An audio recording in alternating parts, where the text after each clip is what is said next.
ready? Man to man, break. It's high school football now. Presented by Fourth Down Magazine with Eric Epler and Andy Shay. Time for a look at Central PA football. Here are Eric Epler and Andy Shay.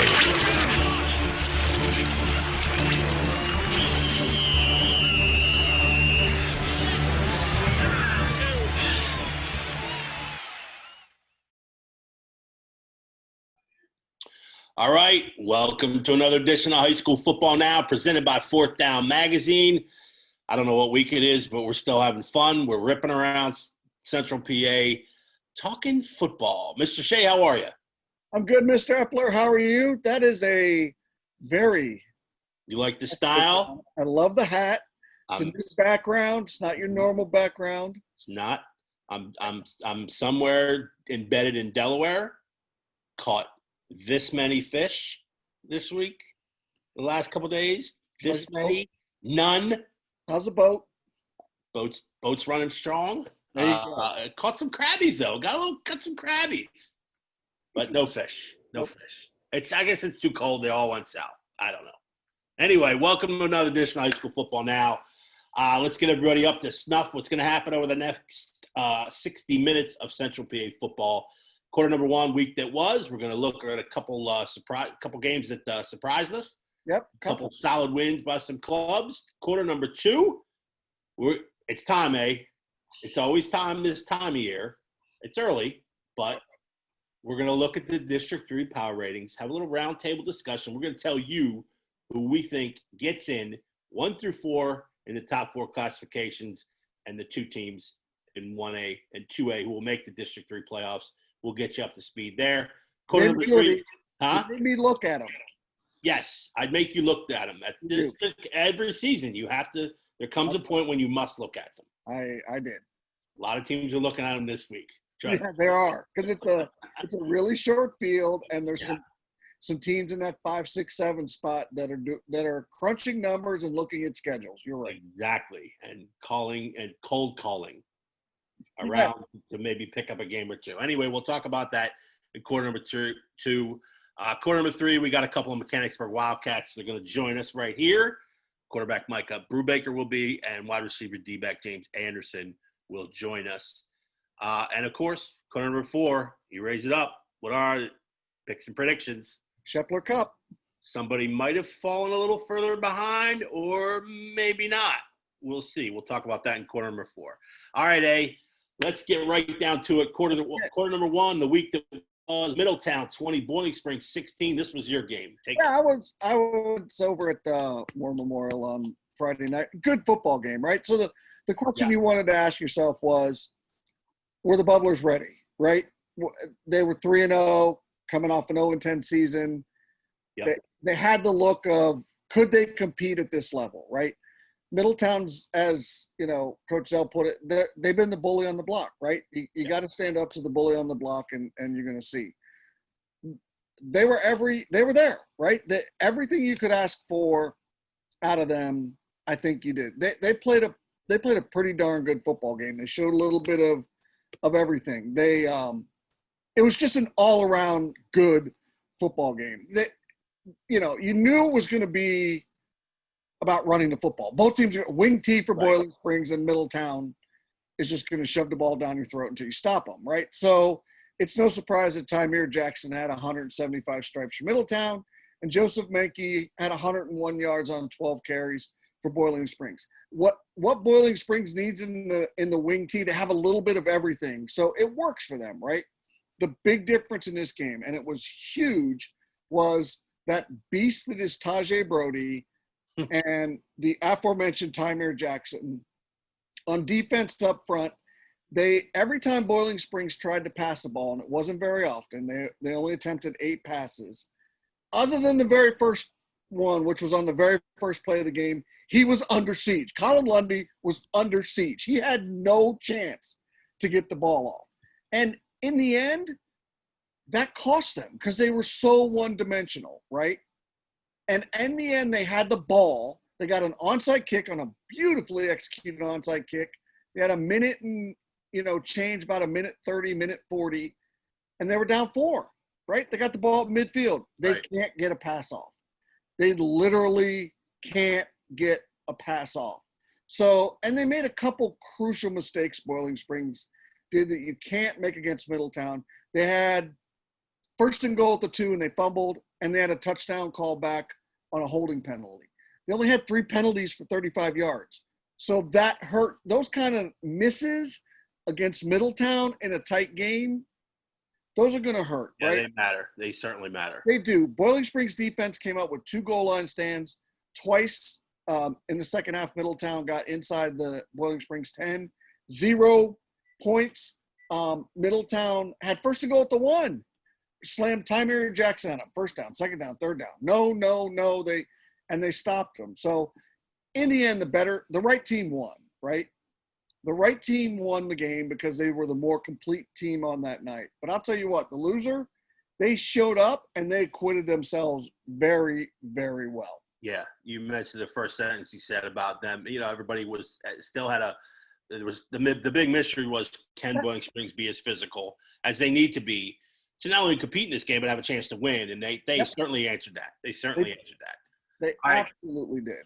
All right, let's move on to Roscoe Warner Field. This was my game. Mechanicsburg 40, Susquehanna Township 7.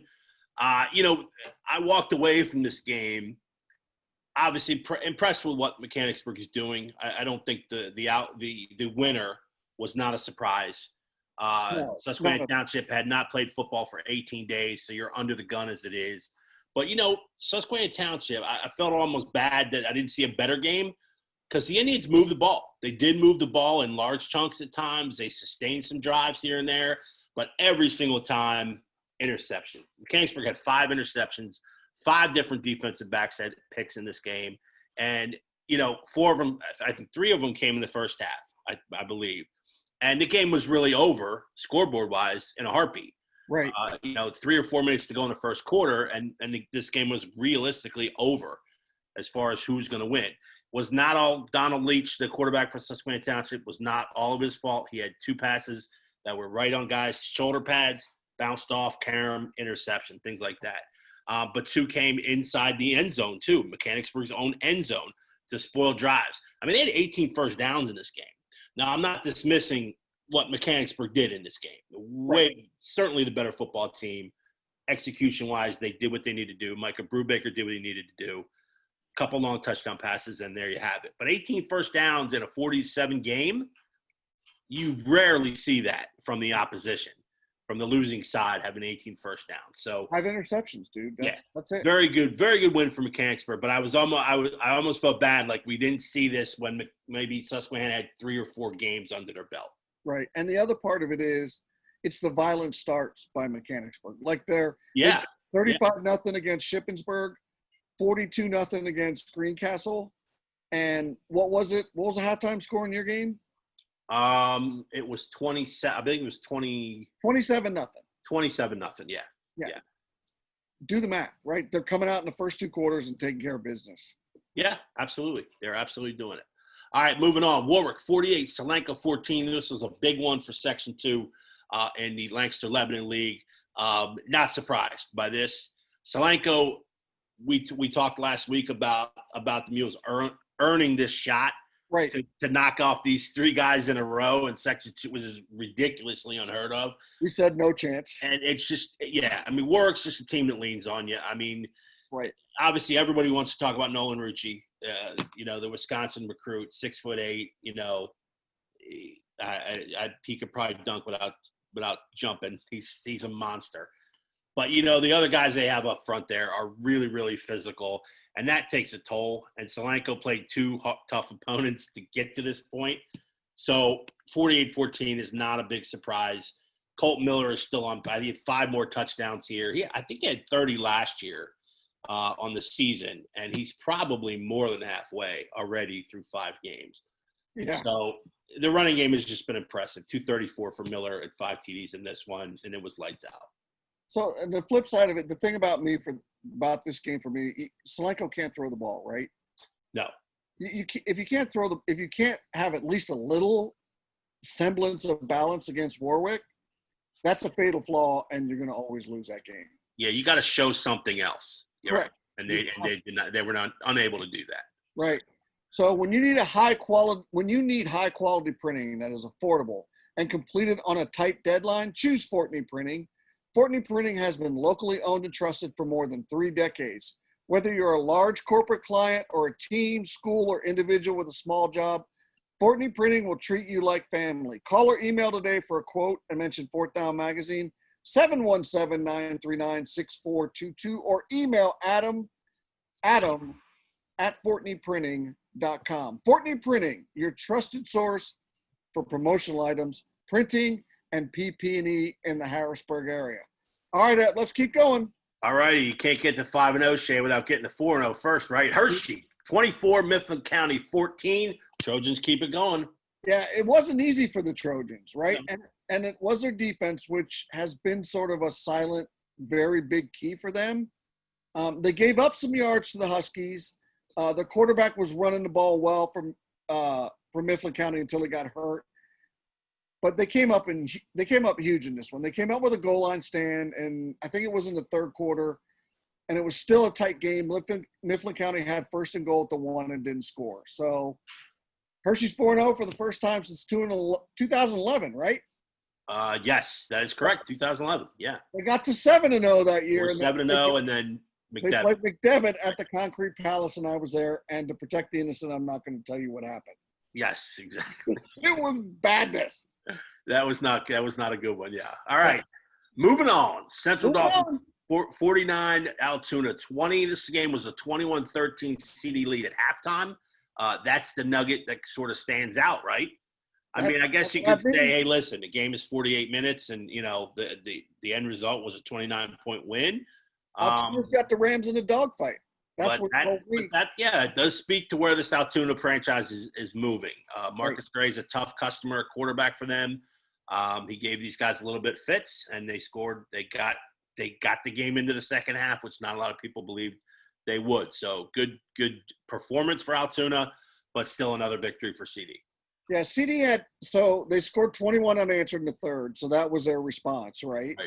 They had almost 300 yards on the ground, and nobody had more than 86. Yeah. They still averaged 9.1 yards per rush. Mm-hmm. That's hard to fight against for 48 minutes, isn't it? You can do that for 24 and be clawing and scratching and hanging on, and be in the game, but eventually that's going to run you over. Shamar Joppy had a huge game. He only had 2 carries for 86 yards and a touchdown on offense. On defense, he had 3 tackles, 2 TFLs, 1.5 sacks, and a forced fumble. That's a night. Yeah, as good as he's been offensively for the limited amount of carries he gets, he's been tremendous off the edge defensively for those guys all season long. I've seen him twice in both games. He made major impacts. Yeah, they're big, electric, grab your attention type plays. And he's becoming more and more solid contributor on defense all around. And they're going to blitz him. They already got linebackers coming at you. They're just going to bring more with him. Exactly. All right. We turn to the big one here in the Colonial Division. East Pennsboro 40, Waynesboro 28. Defense in this one. This is a eye-popping performance for me from East Pennsboro, because I did not think that they were going to walk out of here with a victory in this game. Can they be physical is a question I was asking. Can they kind of generate that in-game momentum that you need in matchups where the teams are essentially even? They're sort of similar in how they go about their business. And they ticked off a lot of boxes in this win. Yeah, we're going to get to a few more, but I just want to spend a second on this game. Mm-hmm. This is a crazy part for me. Despite Waynesboro leading by 2 touchdowns at halftime, they had no say really in the outcome of the game.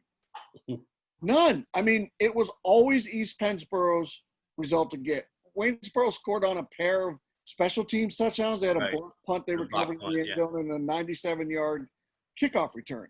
This victory was all about the Panthers' defense, you said. They locked it down and gave their offense more and more chances. I mean, you give up 2 special team daggers and you win going away, that's hard to do. But when you hold the opposition to 2.8 yards of play, they only had 36 total plays and less than 100 yards, you're going to win. Absolutely. All right, a couple of quick hitters before we get out of here. Conestoga Valley 41, Manheim Central 35. The Barons have now lost 4 in a row. That hasn't happened since when, eh? I don't know, the 70s, 1975, 76? 76. 40-plus years. The Centennial. I mean, you were like 25. You were 25 back then. You know what I mean? I was 2 or 3. I had to throw that in there. I was like 11. You sure you were? Yeah. Yeah, but it was a great win by the Buckskins, so we had to mention it. Barons have not had this kind of losing streak forever. I believe this is the first Conestoga Valley win over them in like 15 years, 14 years. So great all-around performance for them. Manheim Township 49, Hempfield 7. This one shocked me by the margin, not the winner, but the margin to me. Again, I think you mentioned today, sort of two programs moving in the wrong direction or different direction. Yeah, I think the Blue Streaks have found their sea legs. I don't think they're going to get in the playoffs. I don't think they're worried about at that point, right? Right, but I think overall in 2020, as best you can, they were 0-2 starting out. This tells me that they found their sea legs. Yeah, for sure. All right, Bishop McDevitt 45, Cumberland Valley 10. Yeah. I think it's a case of Cumberland Valley lacks what McDevitt's really good at, and that's putting your speed and your peripheral guys out there and to make plays. And Cumberland Valley just doesn't have those guys at this point. Okay, last one. Steel High 36, Camp Hill 26. I think I would have liked him been just a fan to watch this football game. I agree. Saturday on the Hill. Good all-around, fun game, entertaining game to watch, and Steel High hangs on. Barely. I mean, I think Camp Hill can defend the pass because they do it in practice every day. That was a little bit of a hidden key for me here to keeping Steel High down to 36. Right. But Odell Green, dude, I'm telling you, Green's he's tough. And the thing is and this has been Camp Hill's sort of bugaboo too for the last couple of years is stopping the run. Stopping the run. Teams have sort of gashed them on the ground, and obviously Green with darn near 300 yards in this one was a major factor. So, all righty, that'll do it for quarter number 1. Coming up, we're going to do a District 3 Power Ratings Roundtable. I object, but we're going to do it. This is Fourth Down Magazine's High School Football Now with Eric and Andy. Stick around. We'll be right back. This is High School Football Now, presented by Fourth Down Magazine. All righty, welcome back to High School Football Now with Eric and Andy. We are presented by Fourth Down Magazine. Find us through the Small Player Big Play app and, of course, YouTube. All right, this week, I am forcing you to glance. You don't need to really peer into, but I'm forcing you to glance at the District 3 Power Ratings. It's like a carnival for your eyes, baby. It is our District 3 Power Ratings Roundtable. Here, what we're going to do is we're going to predict all your playoff qualifiers in all 6 classifications. Now, the good news is Class 1A is done. Finito, right? Delone Catholic, Steel High, those are going to be your one. Where they line up, we'll figure it out. But they're locked in. There's your 1A field. 2A field's a little interesting, but of course, you've got Camp Hill fighting now for a spot. Only 2 seeds available. The COVID abbreviated playoffs is limiting down to 2 in 1A and 2A. So right now, our Camp Hill would kind of snare that the second seed, if they can somehow negotiate by Boiling Springs Friday at Seabrook Park. That's going to be a pretty good ball game. Columbia's an interesting number 3 right now. They're just on the outside of the fence. If the Crimson Tide can somehow beat Section 4 rival and leader Elko, they could potentially bypass Camp. We'll see how it's up there. But that's your 1A and 2A look. All right. Hey, let's go to your top 4. Who do you believe is going to get it? We're going to start at the top, 6A, and we're going to work our way down to 3A. So I will open the floor. I just want to say for the record, I'm like the English bulldog that we recently adopted when you go out, but he doesn't want to. I'm the one going like this. No, dragging me kicking and screaming. But all right, let's talk about it. So in 6A, I'm going to say Central Dauphin, Central York, William Penn, and I'm going to give it to Wilson. So you got 2 York County teams that are going to make it. They're not scheduled to play until after the deadline, and Right. Deadline is October 26th for those who don't know. Monday, a week from Monday. My wish is that they match up with each other so the York County team in 6A can finally get a win, and they don't have to face another league and get rolled by the mercy rule in the first round. So if they're going to hog up 2 spots, then you should play each other, and we probably know which one's better. Yeah, I think you're right. I think your top 3 are the same. I have the 1, 2, and 3 the same: CD, Central York, and York High. Central York, of course, is pretty much locked into that 2-hole. York High plays Northeastern this week, and Central York just beat them 70-0. Right. So there's probably a good chance that York High clears that number 3 and stays there. 4, I have Harrisburg. I think Harrisburg has called everybody. Hasn't called everybody yet to try to lasso a game for next Saturday. That would sort of be their Sunday, I guess, would be their last hope to try to lock someone in. They were trying to play Carlisle. Carlisle has announced they will play Cedar Cliff instead of playing their division rival. So Harrisburg's still fishing. They're fishing. They play Tuesday night against Carlisle. They play Williamsport. I'm sorry, Williamsport. They're playing Williamsport Tuesday night. Carlisle's playing Monday night against State College. So the Tuesday night game against Williamsport was a good find for them. Williamsport being 5-0, it should help their power rating record even more. But again, it's all predicated on if they get that 4th game and can actually win it. What's interesting, is if they would play somebody, a power 6A program, let's call it that. If they would, in fact, get some team like that for Saturday afternoon or maybe even Sunday, a loss doesn't particularly eliminate them from that 4 spot. No. So particularly with this powerful 6A program that has a very good schedule to back them up. So that's something to watch. I know Wilson is right there and is trying desperately to qualify. And they pretty much are the favorite to get in. But I think Harrisburg somehow finds that opponent. I think they squeeze in at number 4. Wilson's like you. They know they need to get their line in the water and lasso another opponent to get another win and increase their chances. And keep in mind, too, if Harrisburg does go to 4-0, that number 1 spot is not out of the question. That's true. Harrisburg's the wild, right? Harrisburg's the wild card in 6A. Yeah, exactly. So they could blow this up pretty good. Yep. Pretty good. All right, let's move on to 5A here. I think we both probably, well, maybe not. I don't know. My top 4: Warwick, Governor Mifflin, New Oxford, Mechanicsburg. Again, I think Mechanicsburg beats Waynesboro this week. I will pick the Wildcats to win anyway, and that will put Mechanicsburg probably in the 4-hole, but it's quite possible they could see a 3-2. Warwick is the toast of this class, obviously. Yeah, I have the same 4 teams. I have Mechanicsburg beating Waynesboro to get in. But to me, this is still all about Governor Mifflin and Warwick. Yeah. To me, it's like it's those 2 teams, and it doesn't matter whether it's a 4-team field or a 16-team field. It still feels like after those 2, it's like from the 1970s. I don't know if you remember this, but on ABC's Wide World of Sports, they'd have some dude 600 feet in the air jumping into a pool with Keith Jackson and getting some diving guy to give color commentary. And they would always say, live from Acapulco. And they would do those big, huge cliff dives and crazy stuff like that. That's what it feels like after those 2 teams. Like it's 600 feet off the side of a cliff into a pond after Warwick and Governor Mifflin. And that doesn't mean anything to the other 2 teams. It's just they have separated themselves by so far. Whether it's 2 more teams or 14 more teams, it doesn't matter to me. Yeah, exactly.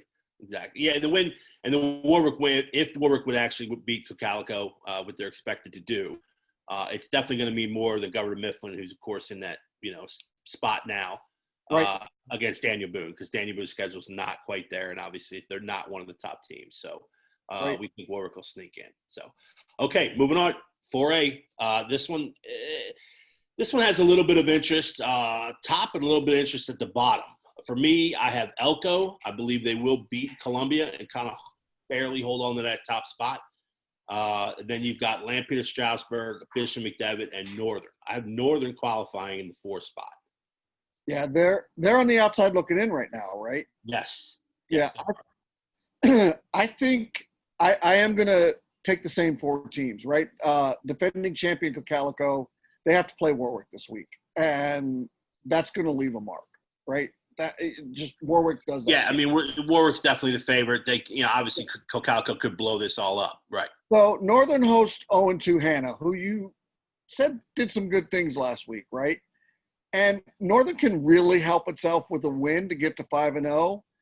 But, man, their defense is leaky. And if Susquehanna can put a little bit together, maybe they can make that more of a game, than you think as you look at it right now. But the more I look at this field and look at the teams, doesn't McDevitt just stand out to you? To me, LS and McDevitt certainly stand out. I mean, LS, obviously got them last year. And has been just torching everyone that steps in front of them on that schedule. Yeah. And it's a really good quality quarterback running the show there, McTaggart, and they've been playing pretty good defense too. So that's sort of the lineup. That's sort of the matchup I think I want to see for the 4A title for sure. All right, one more to go. We're almost done. Thank goodness. Oh. I'm sorry. Like I said, it was a quick glance. We had to do it. We're contractually obligated to do it. All right. Why missing 1? Middletown 2, Boiling Springs 3, Bermudian Springs 4. The big take on this one is Bermudian Springs and Littlestown. Right now, Littlestown owns the 4 spot. Bermudian tucked right behind him in number 5. I'm going to take Bermudian to win that football game and sneak them in as the 4. Yeah, I don't know if Boiling Springs can sneak in unless they beat Camp Hill. I mean, their winning percentage is pretty awful. Right. This is for what? The better part of a half decade. This has been about Middletown. More recently, a little bit more about why I'm missing. Remember the first, 3 years that Middletown won those district titles in a row? They just poleaxed why I'm missing, whether it was in the championship game or the first round. It's kind of still about those 2 teams a little bit, but more about why I'm missing now more than anything. Right. It would be good for Boiling Springs if they go from 0-10 to getting into the playoffs. That's pretty cool, right? Yep. I'll grab Littlestown as a 4 team. I'll just go different. I don't think it matters either way. The 4 seeds got to play probably why I'm missing, and they're tragically bad opponents' winning percentage. Not their fault, but right. It just feels like it's why I'm missing's bracket, but. Man, Boiling Springs could be a little bit of a fly in the ointment if they can stick their nose in there. And Middleton's still dangerous. If they ever get the quarterback back. Yes, and he probably could come back if they do make it to that district final, but we will find out. All right, see, that didn't hurt too bad, did it? Oh, just a little bit. Just a little bit. All right, coming up, quarter number 3, we're going to have live football players actually joining us. This is 4th Down Magazine's High School Football Now with Eric and Andy. Right here, 4th Down Magazine. Come on back. Back to High School Football Now, presented by 4th Down Magazine. Welcome back to High School Football Now with Eric and Andy. We are presented by 4th Down Magazine. Find us on the Small Player Big Play app and, of course, YouTube. It is quarter number 3, and we are thrilled to have a couple of Mechanicsburg Wildcats in the house with us. Mr. Shay, who do we have? I got excited early. All right, gentlemen, number 4 in your Mechanicsburg Wildcats 2020 football program roster, 5'10", 145-pound senior, wide receiver, defensive back, James Anderson. In 2020, Anderson has 9 catches, 169 yards, 3 touchdowns. He's averaging a tidy 18.8 yards per catch. And on defense, he has a couple picks to go along with his 11 tackles.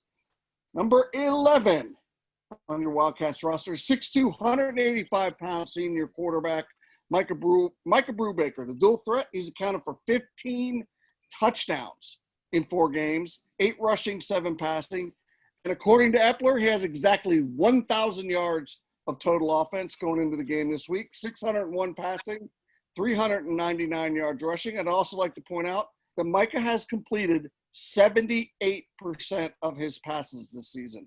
That's 40 for 51 he is. That's 78%. He Gentlemen, thank you for joining us. We appreciate it. Good luck so far. Fire away, E. All right, guys, we appreciate it. Thanks for the time. Mike, I'm going to start you off with this question. I believe I asked you the same thing post-game on Friday night. You and I keep running into each other. But can you describe the feeling Friday night after, going back to Roscoe Warner for the second straight year? Last year didn't end up very well for you or the team, and kind of putting that 40-7 stamp on the game Friday night. Yeah, it was a huge win. Our coaches have always said, Susquehanna has been our kryptonite for the past couple of years. We had a good year last year, and then we ran into Susquehanna like a brick wall. Obviously, I went down, and we lost pretty bad that game. It was just good to come out on top finally after not winning there for so many years. It was just a great feeling. James, what was it like for you? I agree with Mike. It was just great to win there because the past 2 years that we played Susquehanna, they've beat us down entirely and just kind of crushed our spirit, and it felt really good to do it back to them. Michael, what was the injury last year? I mean, you don't have to get into great specifics, but when you went down in the aftermath, the 24 hours after that, in the third quarter there against the hand last year, we heard all kind of reports. It was like you lost the liver, just walked away. You had a contused pancreas was one report. A hip injury, the next report. I mean, what was hurting? Yeah, so I ended up suffering a punctured lung that game. Oh. So fortunately, my ribs didn't break. Usually when people get a punctured lung, they also get ribs breaking with that. But my mom always said it's because I drank milk. That's why my ribs didn't break. But my lungs punctured, and it ended up being a pretty quick recovery. The ribs would have been the big hit if they would have broken. Geez, so your ribs are kind of like jelly, then they just bend, right? Yeah. All right. Hey, James, I want to ask you, what stands out to me about you guys in 2020 so far is not so much the offense, although killing cats in the first half, that's been impressive. But it's been your defense, right? You got 5 interceptions against Hannah. You guys have been picking off balls all year in the secondary. 5 different guys had picks last week. You have 2 this year. What are you guys doing in the secondary? What's going on? Is that the offense is putting teams in such deep holes they have to throw, or are you guys just better at, stealing the rock from the other team when they try to go airborne? Well, I feel like it's kind of a combination of both. So, since Micah is doing his thing on offense and putting up a lot of points, it's causing teams to try to take shots on us. And as D-backs, we pride on being disciplined and doing our jobs. And so whenever the ball comes, we just have to go get it. Can you tell that you guys are better defensively back there in the secondary? Can you just feel where the other guys are, where the ball's going? Can you just feel that sort of unspoken thing? Because I don't know the exact number. It's approaching double digits for the season, and that's only in 4 games. Now you get 5 in 1 game. That's swiping some ball. But can you just feel that they're going to come because you guys have that sort of thing going on back there? Yeah, we have a lot of confidence as D-backs right now. We actually have 11 interceptions on the year right now. There you go. I knew they would know. Yeah. So when I ask you about the power ratings later, and I'm going to ask later, not now, and I say, have you looked, you're going to be honest and say yes, right? Yeah. Absolutely. So, Micah, I did want to ask you real quick. It's been crazy in 2020, right? We all know that it's a different world we live in with COVID. And the first game of any season is never easy. Doesn't matter whether it was regular and it was last year.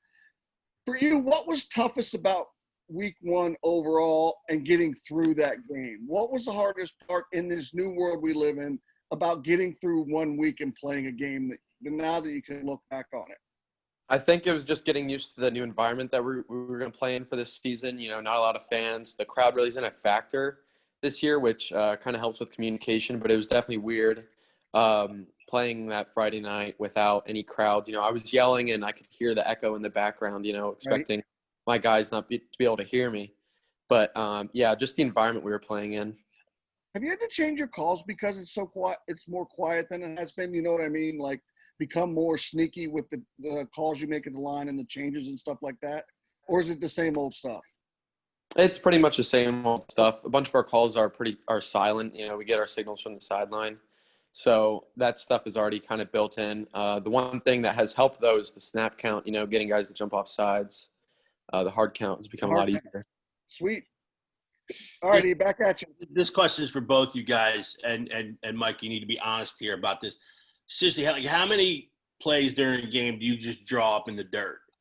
Like, should just sort of draw up and just say, James, you go that way, and we're just going to do it. Because it seems a lot of the offense almost seems impromptu. I know you're playing your RPOs, and you have, you can make the decision whether to run or throw, but it almost seems like a lot of your designed situational design runs you don't design them that way. So, how much freedom do you have, and how much freedom does coach sort of give you?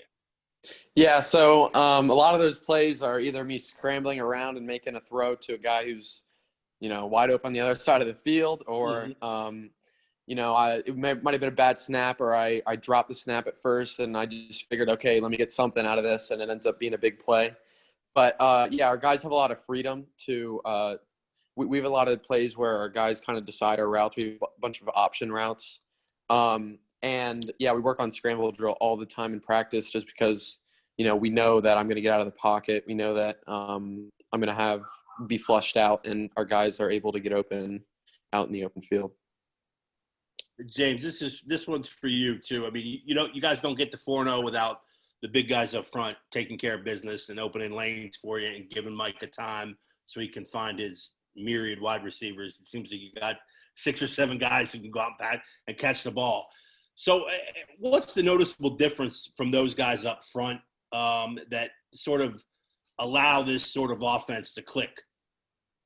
I feel like they spend a lot of time in the off season, like preparing and working out, getting stronger and faster, and that really helped them, and with giving Mike a time and stuff like that. And also add in like a second year of offense, running the offense too helps them a lot. They have a lot less questions. We were able to work more in depth in practice. Hey, James, why the fast starts from your chair? I don't want the quarterback to tell me. What's up with what do you see that's getting you guys off the schneid so fast in the beginning of games each and every week? It's been 3 straight weeks of just poleaxing teams in the first half. I feel like we do a really good job during practice throughout the week and like game planning. So I feel like when we get into the game, we all have seen it during practice, so we know what to do when it comes to that time in the game. All right, this question is for both of you. Have you looked at the power ratings, and do you know where you sit? Yeah, right at number 5. Right at number 5. And you know who's in front of you? Waynesboro. Correct. And we all know that who's coming to John H. Frederick Field this week? Waynesboro. So does it make it much different for you guys this week getting ready for that game to know that if you're going to get into the 2020, condensed version of the playoffs, that you actually have your destiny completely in your own hands? What kind of difference does that make for you? Yeah, it makes it a little bit more personal than any of the other games. Like we know every game is a must win, but this is one we can definitely control, and we can come out here with a win and then go into the playoffs. So we just got to be really focused this week and prepared for this team. I think the intensity in practices are going to be on a whole new level this week because guys know this is really important. Yeah, James, I just want to follow up. It's unusual when you're sitting in that spot, right? When you're one spot out and you got 1 week left in a regular season, I'd say 98 or 99 times out of 100, you have to take care of your own business, and then you need some help from somebody. That's not the case. And what do you think it means for you that you guys are, hey, it's all about us? I feel like we just have to come out and play like it's our last game, and we have to come out with the same intensity that we have been the other games where we've been blowing people out, and we just gotta do our jobs and make sure we get the job done. What did you guys think of the new alignment? I mean, you go from playing like traditional rivals like McDevitt and Redland, Cedar Cliff, teams like that, to going and playing, 3 or 4 Franklin County teams, Ship, Waynesboro, Greencastle, and so of course Susquehanna Township comes down with you to the Colonial. But what did you guys feel about the new alignment? Was it strange? Was it odd? Was it just another hurdle to jump over? What was it like? For me, it was just playing a new team is always difficult because when you've been in the Keystone Division for so long, you know how the other team plays, you know their offense. But with all these other teams, you got to relearn what they do, and it's really tough. I think you probably saw a lot more wing tee so far than you've. Yeah, definitely, right? definitely. Yeah. We're sick of the wing tee by now. Exactly. Everybody's sick of the wing tee, except that. Well, we won't get into that. Yeah, we're not going to talk about that. So James, I wanted to ask you, who has the craziest nickname on the squad? Is it Peanut? It's either me or another kid that we call it Gramps. His name is Rashawn Early Holton. That's a great name for a young kid. They call him Gramps? Gramps. Yeah, James is Peanut for the viewers. Yeah. Yeah, we weren't going to use that, but I was yeah, absolutely. Yeah. But that is as a nickname. It's awesome. Hey, real quick, I just want to ask you real quick before I put you on the hot seat. We know Coach Rose, he's got a little Southern twang to him. He's a little Southern guy. Does he throw Southern phrases at you guys and drop them on you? And if so, does he have one that you kind of like, or does he ever drop one where you go, what the heck is he saying? Because I lived in the South for a while, and it took a while, and you did too. It takes a while to learn what the phrase means. Does he have any Southern phrases that you guys kind of think is cool? He definitely has some Southern phrases. I can't think of any off the top of my head, but sometimes he'll say something, and I'm like, I've never even heard of that before. But I have no idea what you're talking about. It's really funny in the moment. It's and like most of the time he's like yelling at us almost, and that kind of like contradicts what the whole mood of the situation is supposed to be. But yeah. A Southern dude yelling, it just doesn't work when they're dropping Southern language on you. Yeah. Well, we're fixing to put you on the hot seat. So go ahead, eh? All right, James. All right, Micah, I'm going to put you guys on the hot seat. I'm going to throw some questions at you, go back and forth. I'm going to start with you, James. Cake or pie? Cake. Micah? Cake. I think that's the first time we've had both of them go the same Oh, direction. All right, sticking with you, Micah. What's your go-to song right now? The go-to song. Oof, my go-to song? Right now. Lately, it's been Rags to Riches. I'm a little bit late on the trend, but yeah, I've been jamming to that. All right, James, what's your go-to song right now? It's probably Icon. Epi? Yeah. What? Huh? Ever heard of it? No. Okay. All right, James, sticking with you. Is it college football on Saturday or NFL football on Sunday? Which one? I'd rather watch college football. Micah? Right now it's gonna have to be NFL because Penn State isn't playing. I really enjoy watching Penn State, but I like the Steelers and they're on. So. Oh, they're good. Yeah, but you have to fight the Ravens to get the Steelers games in the 17055. Yeah, it's tough. Saying that out loud. Gotta fight the Ravens. All right, sticking with you, Micah. One person, dead or alive, you'd really like to have lunch with. Lunch with. This is a toughie. One person, dead or alive. Who would I like to have lunch with? I think Aaron Rodgers would be a cool guy to have lunch with. I watch him on the Pat McAfee show. Right? And he seems like a really cool guy. He just got rolled by my Bucks. James, Yeah. One person you'd love to have lunch with, dead or alive. I'd probably say that's tough. Justin Jefferson for sure. Sweet. All right, James, I'm going to stick with you. What is your favorite high school football uniform and helmet combo that is not yours? I watch a lot of St. John's Bosco, and they have like an all black uniform. Right. I think it's pretty tough. All right, Micah, favorite high school uniform and helmet that's not yours? I actually really like Greencastle's uniforms. I thought they were pretty nice. Do they have the royal blue and yellow and white, Yep. or is it a dark? It's more of like a dark blue, but Yeah. cool. All right, last one. Start with you, Micah. Give me your go-to order at Sheets. Sheets. It's gonna be a cheese and chicken quesadilla. Nice. Sweet, James. What's your go-to order at Sheets? Give it to us. I usually get a large thing of like popcorn chicken.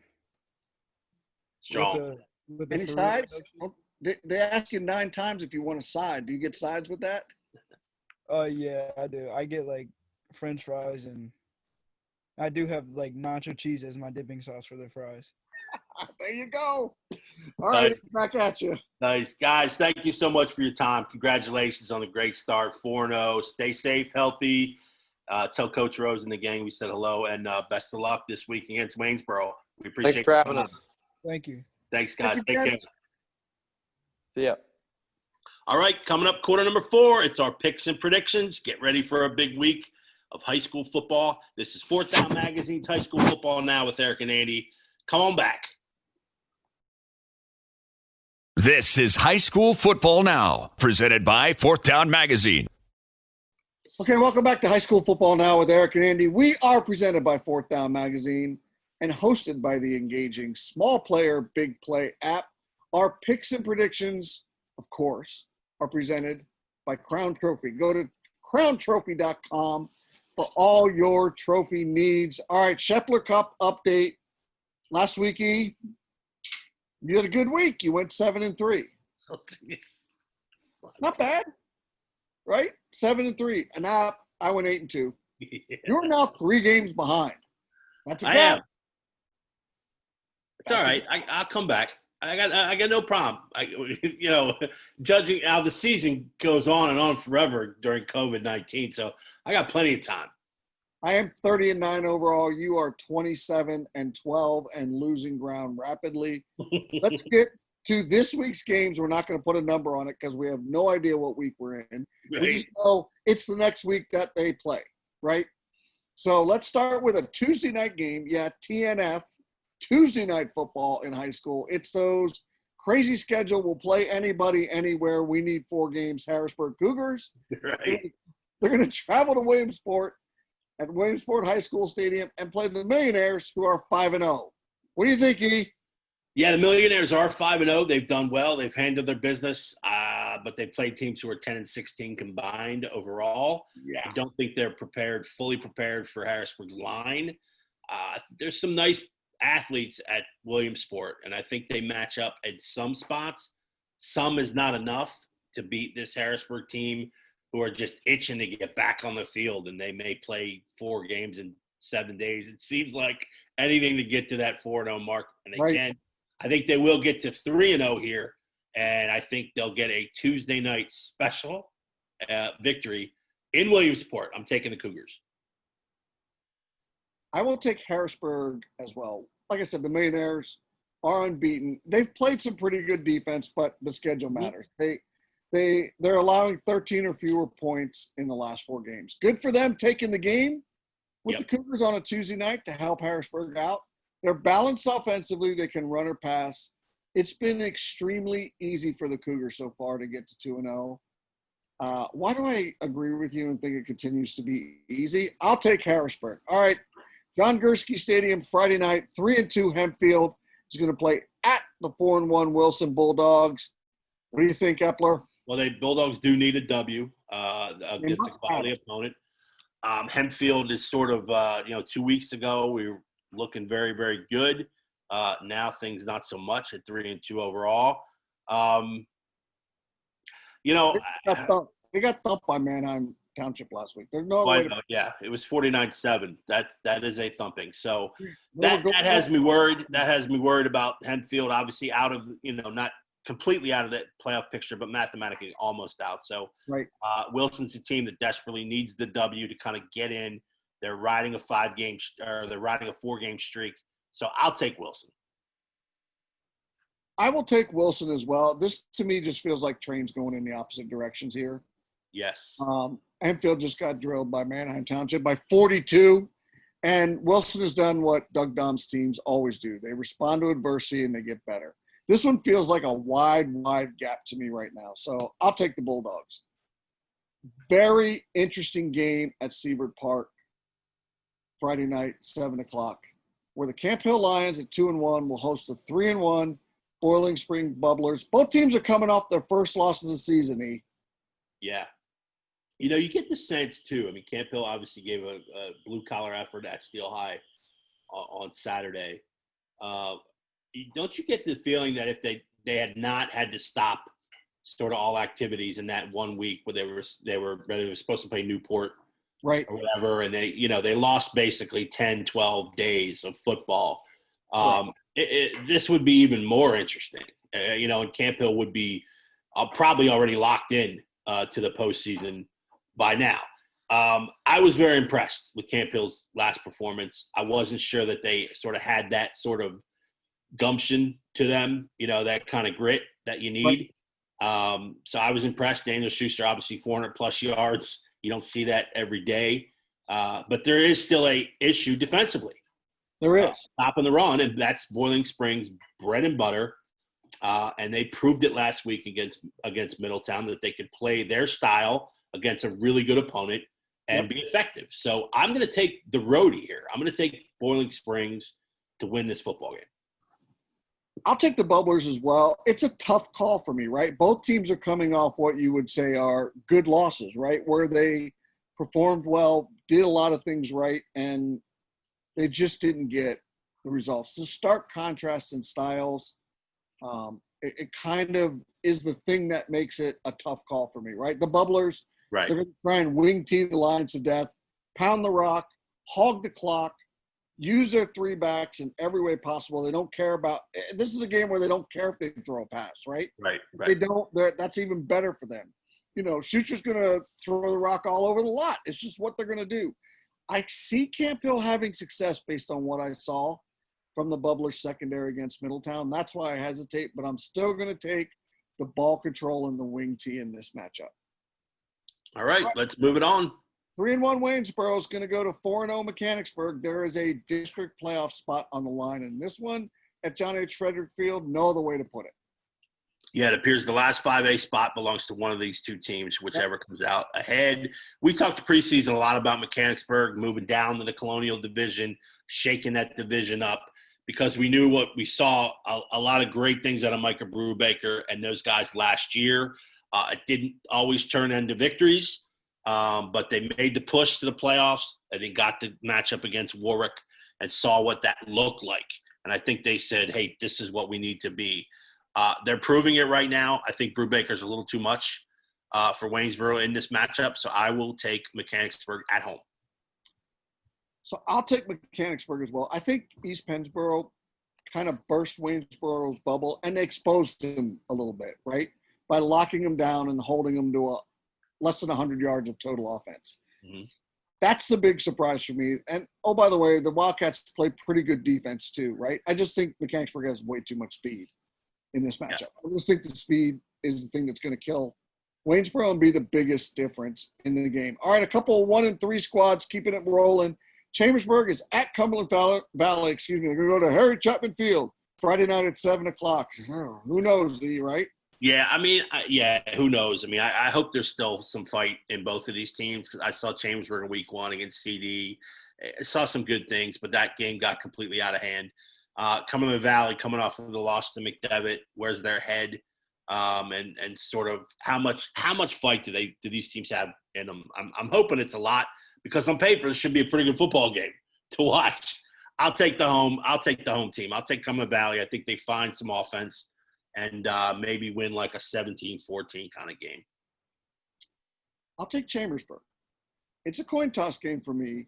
To me, the Trojans have just shown a little bit more pop offensively, just a bit more, right?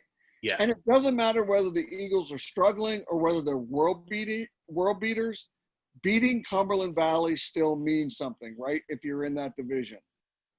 First one to double digits wins. First one past 10 wins, right? That might be the way we're talking about. Yeah. So I'll take Chambersburg. All right, Susquehanna Township will get on the field for a second week in a row, hopefully. Fingers crossed. They're going to go to Robert F. Bostic Field. They're going to play the Northern Polar Bears, who are 4-0. A lot on the line for Northern, Harry. There is a lot on the line for Northern, and it would be appropriate for them to kind of get that win and get to 5-0 and sneak into the playoffs for what they faced so far. Like I said, I've seen a lot. I saw enough good things out of Susquehanna Township where I think this is a very tricky game. On paper, you would say 0-2, 4-0. Forget it. We don't even need to look at this game. But I think this is a very tricky game for Northern, particularly because I don't think Northern's defense has played as well as they should be playing yet. So that game may come against Susquehanna Township. It would be an appropriate time to do that. I will take Northern at home in Dillsburg, but I'm telling you, this is going to be tight. Wow.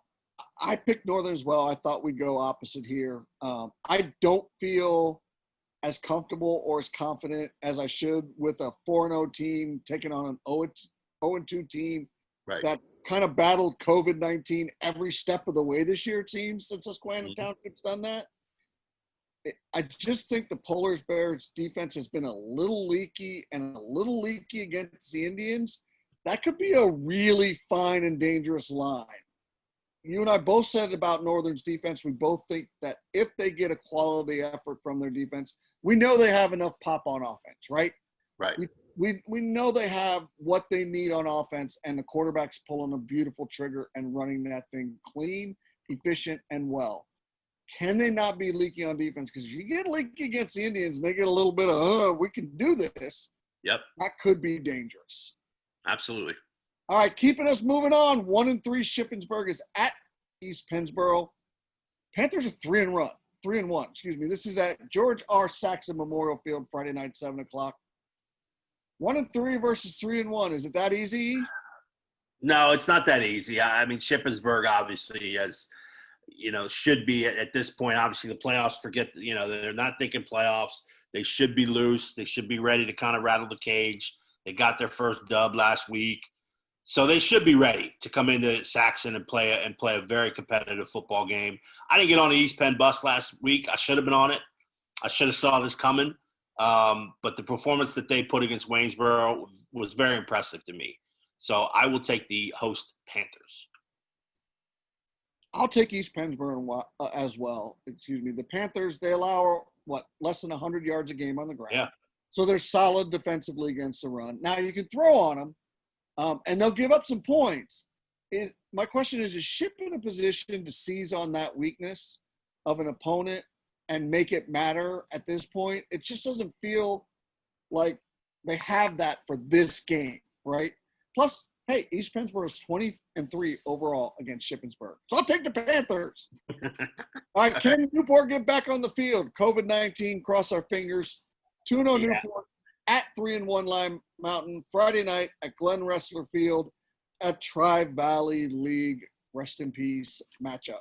Yeah, I mean, I'll tell you what, this could be a whale of a football game if it is in fact played. I would have liked to see Newport get a little tune-up action and not be off for the past 2 weeks. But we know Lime Mountain's clicking. We know that offense is pretty good behind Fees. And we know that defense, Breedy, Loudenslager, these guys are doing yeoman's work.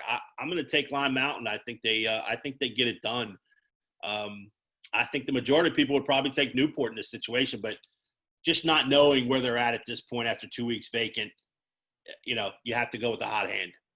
Yeah, I'm going to take Lime Mountain as well, kind of for the same reason, right? I don't care how much you practice. 3 weeks in between games, that means Mater, the rusty tow truck, from Cars. You like that reference? I do like that reference. Mater, the rusty tow truck, he's going to be on your team if you haven't played a game in 3 weeks and have just been working and practicing. I know it's COVID, it's strange, but the Eagles are finding ways to win, and the Buffaloes just want to get on the field. I don't think that's a gap you close in 4 quarters. So I'll take Lime Mountain. All right, Cocalico, 4-1 at Warwick, 5-0 Friday. This is in Lidditz at Grosse Field. Good luck, Cocalico Eagles. Yeah, it's a rivalry, so you figure maybe it's going to be a little bit close. But again, you pick against Warwick when they're just housing people. No. They're just lining them up and knocking them down. So I have to take Warwick. Yeah, I mean, I have to take Warwick as well. Is it kind of an interesting matchup? I don't know. Can they run the ball against that Warriors defense? It's basically saying no soup for you to everybody, right? Can they run the ball against that team because they're going to run the veer, right? I don't think so. So, all right, Elko High School Stadium is our next game. Columbia's 4-1 at 5-0. Elko. Is this a 5-star game, E? It's a 5-star if you consider the QB matchup. I mean, yeah, right. Brain Bohan for Elko, who doesn't throw, but he runs all over you, and Robert Footman, who can run but prefers to throw it all over you. So, I mean, it's a great matchup. Obviously, I think if Columbia wins the game, they have to share the Section 4 title. And don't forget, this is really a must-win for Elko. It is. Elko's sitting there at the top of the 4A playoffs, but they got a loss here crushes them. Yeah. So this is great theater for a Section 4 game. This is great theater. I'm going to take Elko though. I'm going to put my trust in Braden because he hasn't really let me down every time I picked Elko. He runs for 350. So I say he has another big game, and this one could be pinball. This could be a great first 1 to 50 kind of matchup. So pay attention to this one. Elko. All right, I'm going to pick Elko as well, and I'm just going to say, can I buy a couple of 3-and-outs for somebody's defense here? Yeah. I mean, you're right. Your over-under's 1.5. This has all the ingredients for a shootout. I'm just going to throw a guess out there and say first 1 to 6 touchdowns wins. There you go. All right, our last one is Saturday at noon. Steel High gets to play every game at home this year, I guess, at War Veterans. I guess so, yeah. The 4-0 Rollers are going to host 2-2 Big Spring. What do you think, E? It wouldn't surprise me if Big Spring hangs around in this game or maybe even gets off to a lead and kind of plays, even with Steel High for a while. I mean, Steel High in that game against Camp Hill, you get some residual effect from that. You know what I mean? It's their first tough game that they've really, really had. And I think Big Spring is just gritty enough to kind of run that offense against these guys and maybe make a few first downs, maybe get a couple of touchdowns. I think in the end, the athletes at Steel High and just the overall game plan, I think Steel High will win the football game. So I'll take the Rollers, but I think it could get into the second half when you're just, is it? But in the end, I go Rollers. I'm going to pick the Rollers as well, but I don't agree with you. So I have a theory about Camp Hill kind of holding the Rollers in check a little bit. They face a pass-happy offense in practice every time they get out on the field and can practice. So this wasn't a jolt to their system, right? I don't think Big Spring is quite prepared for that 1-2 punch and all those deep shots and all those 6'3" receivers running around. I just don't think they're built for that. And I don't see this one being tight, partner. I just don't. I don't see it tight, and I think Steel High wins comfortably. You forget, Steel High's a running team, Odell Green. He's 102 a game. That's their first go-to. That sets up everything down the field. That could mean they just go to him later and just open things up. Yeah, I mean it's a tough assignment for Big Spring. It certainly is. Yeah, but we'll see. We'll go from there.